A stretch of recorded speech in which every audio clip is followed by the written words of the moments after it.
Do you know the difference between executive presence and executive power?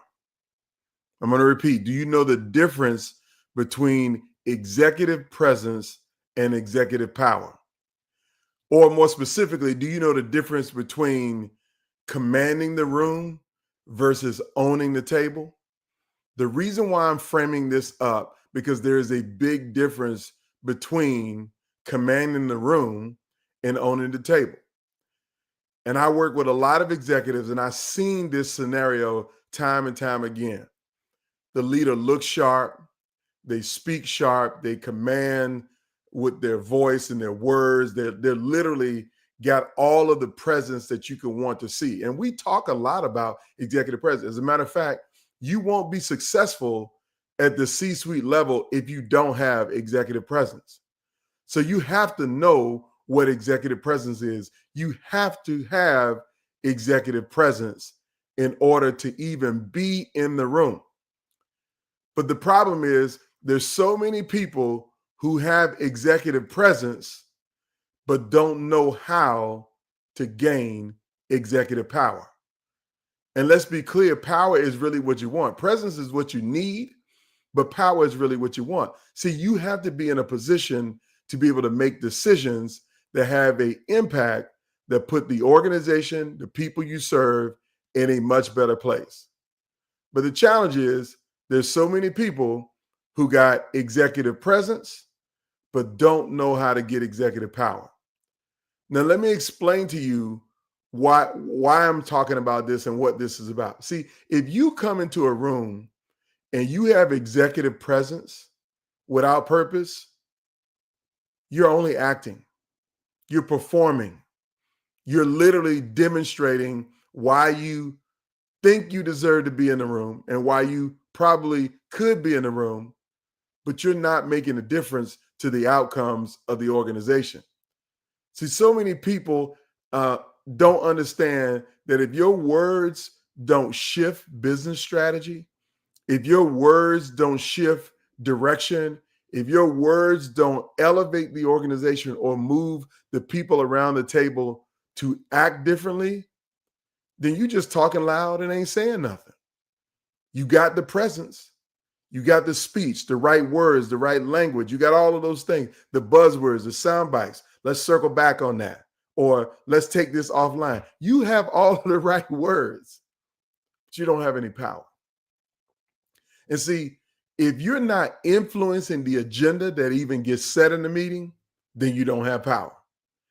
If you're not trusted to decide a course of action, which is you got to check with somebody, or you got to check with this third person, or you got to get permission from 3 or 4 people before you can execute, then you have presence, but you don't have power. If your name doesn't equal outcomes, then you got presence and don't have power. And when I mean your name doesn't equal outcomes, there are plenty of people who are invited into the room to be at the table because people want to hear what they got to say. But they're not known as an executor. They're not known as a person that I can give this body of work to and they will execute and get it done. There's plenty of people who got presence, but they don't have power because they don't know how to execute. Their name is not synonymous with getting things done, completing projects on time, on schedule, and under budget. So does your name equal outcomes, beneficial outcomes? If it doesn't, then you might have presence, but you don't have power. Now, here's the last one that might indicate that you got presence without power is if the things that you say around the table are not insightful enough to shift the strategy. Like if you're saying things and everybody's saying, oh, I agree with you, that means they already thought it and they agree with you wholeheartedly. But if people are not shifting from what they're doing now to what they need to be doing differently because of the words that you say, you're not really offering insights that shift strategy, which means you got presence, but you don't have power. And what I want you to understand is that you got to go from commanding the room, because presence is how you command the room. When you walk in, do people pay attention to you? When they're having a conversation, do people look in your direction? That's all presence, focus. But power is something wholly different. And let's be clear, if you are an executive in the room at the table and you don't have power, you're an actor. You might as well go do, a movie with Denzel Washington, because you're an actor, a good actor at that, because you got in the room, because you got to have something that puts you in the room, but you don't have power. So I want to spend a few minutes sharing with you the 4 moves that you need to make to go from executive presence to executive power. The 4 moves you need to make to deepen your leadership influence, because that's what this is about. How do you become more influential in your organization? So I want to give you 4 quick things, and I'm not going to be here with you long, but I'm going to give you some value today. So the first thing that you need to move, or the first move that you need to make, is that you need to go from speaking to supplying strategy or shaping strategy. So when I say speaking, there's so many of us who speak, right? You got the right words. Again, you can say the right things. Speaking is the important part. Don't get to the executive table and be silent. They're not paying you for your silence. They haven't invited you to the room for your silence. So yes, you want to speak, but you want to speak about strategy. You want to shape or influence strategy. And in order to do that, you got to stop talking and you got to start asking questions. So does your questions matter? If you're not asking good questions at the executive table, you probably don't deserve to be at the executive table. You got to learn how to ask good questions. Questions that raise more insights, questions that make people go gather more data, questions that make people look at problems differently. You got to be focused on asking a good question, and not just questions about your work. Like, what do I need to do to be able to get my job done? You need to be asking strategic questions that connect to the bigger business challenges, not just the things that you have oversight and that you have responsibility for, but questions about the whole organization strategy. What will put the organization to a new level? What will put the organization to the next level? If you're not asking questions about strategic priorities for the enterprise, then you just speaking. But if you move to the place of asking good strategic questions and providing insights that people don't have, then that's how you go to shaping strategy. That's going to elevate your level of influence. Now, the second thing that you need to do, and this is going to sound strange to some of you, but for others of you, it's going to make perfect sense, is that you need to build political capital at work. You need to build political capital at work. So what do I mean when I say build political capital at work? I'm telling you right now, you need to understand that you will only succeed as a power player in the organization when you have powerful allies. So who are the powerful allies? The powerful allies are the people that you help achieve their goals, that you help to solve their problems. You help their team to be more successful. You build capital when you help other people to succeed. So when you look around that executive table, who in that room can say you did something to help them to be more successful? Who around the table can say you did something to help them to achieve their goals? You helped them to get out of a jam. You helped them to succeed. See, building political capital at work is about answering the 3 fundamental questions that I share with leaders all the time.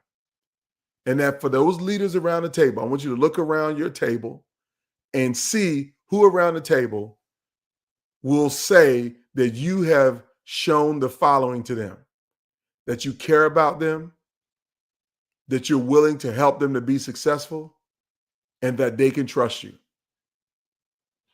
If people don't see those three things in you, that you care about them and that you are helping them to be successful, then they will never trust you. And without trust, you don't have political capital.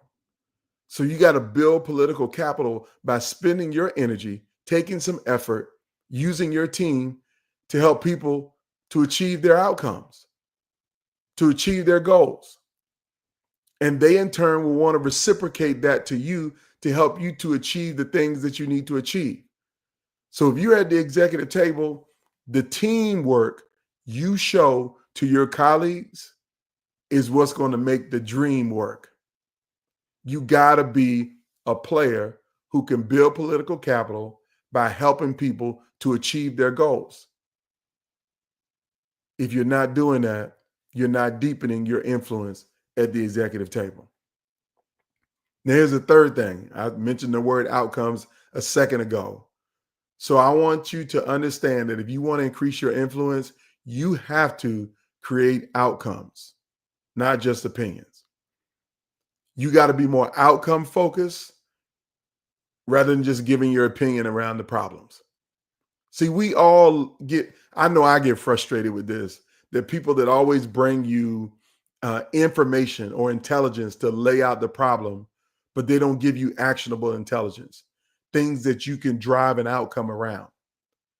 So are you that leader that always has an opinion, that always has a perspective on things, but you're not known as an executor? You're not known as a person who gets the outcomes, that delivers outcomes. If you're not known as a person who delivers outcomes, you have presence, but you won't have impact. You won't be given more power to do more good for the organization because you just have presence. So you got to get to a place that you're an executor, that people know you as a person who gets things done, who will execute and help the organization to succeed. You got to create outcomes. If you want to deepen your leadership influence, you got to be an outcomes driven person. People want to know how many points you putting up on the board, how many points you scored last night. We all need that cheerleader on the team, the one that motivates everybody else, but maybe they don't ever get into the game. They're important, but they're not essential. The essential person is the person who's putting points on the board. That's the person who's delivering outcomes. So if you want to deepen your leadership influence, you need to make a move and be focused on creating outcomes. And here's the last one. This is really beyond presence. You need to become the person that everybody wants to be around. I'm going to say that again. You need to be the person that everybody wants to be around. Well, how do you become the person that everybody wants to be around? It is your personal disposition as a leader. Are you a leader who's known as a caring leader? Are you a leader who's known as someone who checks in on people to see how things are going? And not just about work, but checks in on them about life. Are you a mentor more than a manager? Do you help people to be good at life and not just the job? Are you the person who people want to spend time with? There used to be always this old thing in politics that when candidates would run for office, they would ask a question, is this a candidate that you would want to have dinner with? Most times they would say, do you want to have a beer with them? And I remember them saying that about George W. Bush, that he might not be the smartest dude in the room, but he's somebody I love to have a beer with. You know, he owned a baseball team. He used to be a fighter pilot, you know, all of those things. Yeah. So people want to have a beer with. They're interesting people. They seem to be caring people. So the question is, are you a leader that people see as a caring leader? Do they want to be around you? Do they want to be connected to you? Do they feel like you care about them?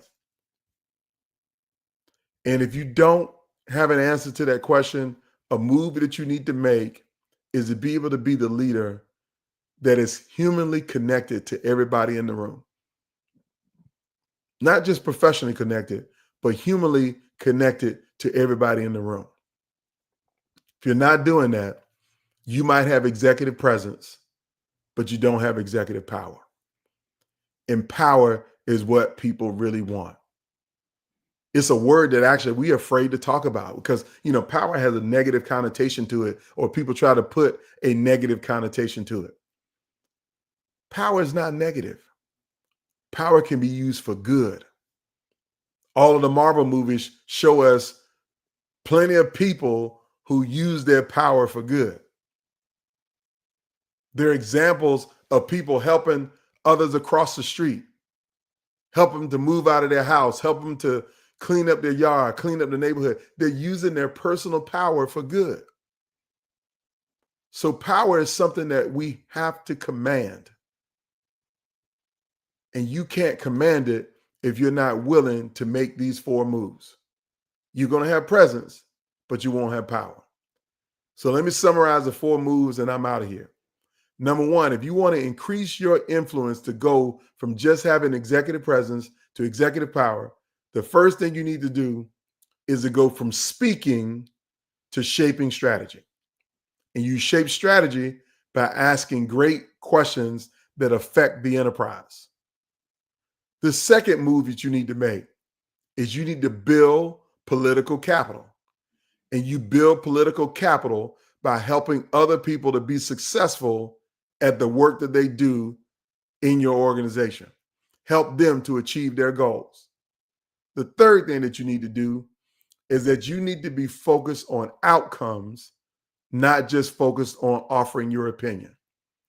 So are you a person who is known as an executor? Can I give you some work, a project, or a focus, and the next time I see you, you got a plan? And then the time I see you after that, you got a team to implement the plan. And the time I see you after that, you're 50% to completing the plan. And then the time I see you after that, the plan is done. It's executed. Do you achieve outcomes? If you don't achieve outcomes, then you just got presence and you don't have power. And the fourth thing is, are you the leader that people want to be around? Are you a caring, thoughtful, insightful, supportive colleague that knows people at a human level? If you're unwilling to make these 4 moves, you're going to be at the table, but you won't be owning the table. You'll be commanding the room, but you won't be owning the room. You won't have power. And I want to help you to get the power to do good, to have the power to have an impact, the power to make a difference. So if you've learned something here today, I want you to share this video with somebody who needs to see it. I want you to like it. I want you to subscribe. I want you to keep following content because I'm staying in this space of helping you to be a leader of consequence, to be mission driven in your impact on the organization and to achieve the things that you really want. And the things you want more than anything else is power and respect. Or as Little Kim and the Locks would say, you want money, power, and respect. Because yes, there's money attached to it. The leaders who achieve outcomes, the leaders who help others to succeed, the leader that everybody likes, the leader that speaks strategically, they're the ones who get the promotion because they're aligned with all of the right people. They're all in the right spaces. They're doing all of the right things. And that's how they get promoted to the big chair. And with the big chair, there's more money attached to it. There's more respect attached to it. And absolutely, there's more power attached to it. So I want to thank y'all for watching. I hope everybody have a fantastic rest of your week. And I'll see you same bat time, same bat channel next Wednesday. Everybody have a great day.